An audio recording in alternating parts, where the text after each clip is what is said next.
All right, guys, what's going on? Welcome in. So, joint practice between the New York Jets and the Tampa Bay Buccaneers just wrapped up, and man, from the sound of it, right, from different reports throughout camp, from the post-practice presser, it just seemed like today was completely unproductive. So let's start with Buccaneers wide receiver Russell Gage, who had to be carted off the field in the early parts of practice with a quote-unquote pretty serious non-contact knee injury, according to Todd Bowles. You know, you never want to see something like that happen, especially before the season even starts, right, in a joint practice setting. In fact, you know, as Jets fans, we experienced that with Carl Lawson a couple years ago in Green Bay, right, in their house doing joint practices. So just a horrible situation for Russell, horrible situation for the Buccaneers offense. Pretty disappointing stuff. Supposedly there were a lot of fights, a lot of different skirmishes throughout the day between both teams here. And at one point, the fight escalated so much to where Jets defensive back coach Tony Oden got hit in one of the fights and went down and had to be taken to the hospital. But according to Saleh, he should be fine. And then going into the day, no AVT, no Laken Tomlinson, and Carl Lawson still not out there dealing with the back. According to Saleh, with Carl Lawson, he's hopeful that he'll be back next week. So Lawson's missing a lot of time here. Hopefully his back is a-okay by next week, and he's getting in there practicing. The good news here, we are pretty deep at edge. As far as AVT goes, still dealing with the ankle day to day. Laken Tomlinson, according to Saleh, he has something going on with his leg, and with the amount of guys that were missing from this team today, supposedly the struggles, right, the overall struggles by the offensive line were on full display. Okay, now part of that I think is because the Buccaneers not only just are a great defensive line, and they have different skill sets, especially compared to what the Jets offensive line is used to going up against, just different body types and whatnot, and also factoring in Todd Bowles' scheme, it is a bit different. And I felt like today there was going to be a lot of pressure off the edge, right? Shaq Barrett had a sack today, but a lot of pressure off the edge because of Todd Bowles' system, and also tackle depth here for the Jets. But in any case, the struggles were on full display. We're going to get into it in just a second, like exact numbers. But I do want to shift gears and talk about some good news here first. I cannot stand making negative updates, and I feel like we've been harping on the offensive line for really since training camp has started, because the defensive line just gets the better of them each and every day. Now there has been some bright spots, but with the amount of positional changes, with the amount of injuries, guys missing, it's just tough to look consistent out there. But no, some good news. Garrett Wilson was out there moving around, supposedly looked really, really good. Him and Aaron Rodgers have that connection. It's forming, it's growing every single day.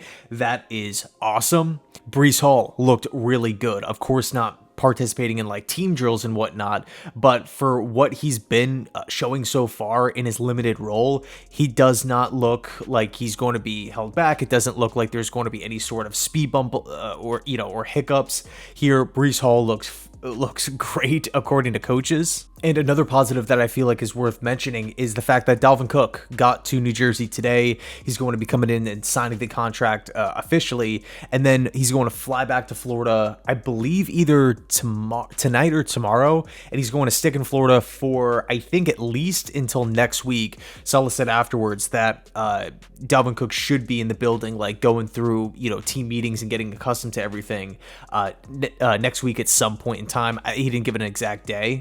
But going back to the offensive line, today we saw a brand new lineup of, so a different starting five here. McGovern was the starting center. Wes Schweitzer was the starting right guard.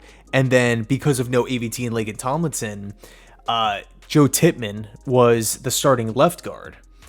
And because of this, right, because of the inexperience at all these different positions, and the constant positional changes, guys flip-flopping all around, Mekhi Becton rolling with the twos, he was also a bright spot today. Supposedly he looked like he was holding his own, and according to a lot of reporters, a lot of people that attended the practice, he looks like he should get an opportunity working with the ones at some point in time. Saleh actually addressed this afterwards. He did say that tomorrow he should get some live reps at right tackle.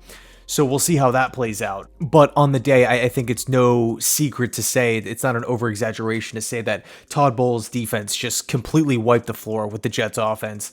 Aaron Rodgers was apparently running for his life numerous times. He was sacked, I believe, 6 times in 11-on-11 drills. 6 sacks is crazy for an actual NFL game where you're out there for, whatever it is, 3 hours, 4 quarters. You're running all these different plays. You're telling me that the Bucks defensive line had got in the backfield for 6 easy apparent sacks in 11-on-11 drills? I mean, man, that's it's a pretty tough pill to swallow. Now, of course, we do have to factor in that, again, it's not the Jets' starting unit. We don't even know the starting 5 at this point in time.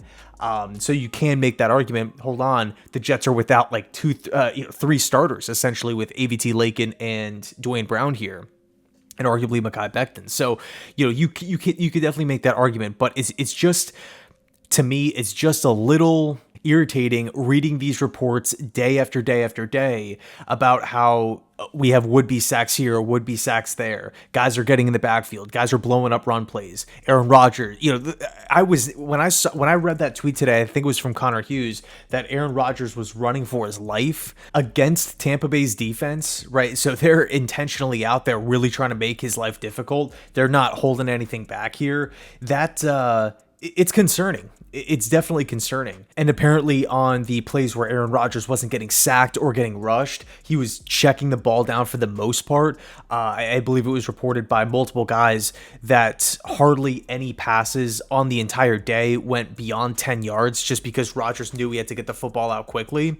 And what makes matters even worse is that this practice, this O-line performance is coming the day after the Hard Knocks episode, right, where Saleh just kind of laid into the O-line, talking about how good we are at other positions, running back, wide receiver, quarterback, all these different things, but the offensive line has got to step up.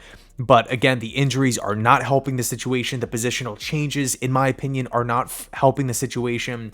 And listening to Saleh in the press conference, he had a quote where he said, ideally you would like to have your starting 5, but if it takes up until the point where we get to the regular season, right? If it takes that long, it takes that long. Here's the exact quote. As a coach, you want it done yesterday, but it's about finding the right combination. And if it takes us up until game day, it takes us up until game day. So whether it's the Jets, getting healthy, whether it's the Jets going out and adding a piece, via trade or something like that, or maybe trying to pick up a few free agents that are out there, it seems like something has to give at some point in time. Either the Jets get healthy and they get right on the O-line and we start producing, or we got to make a move.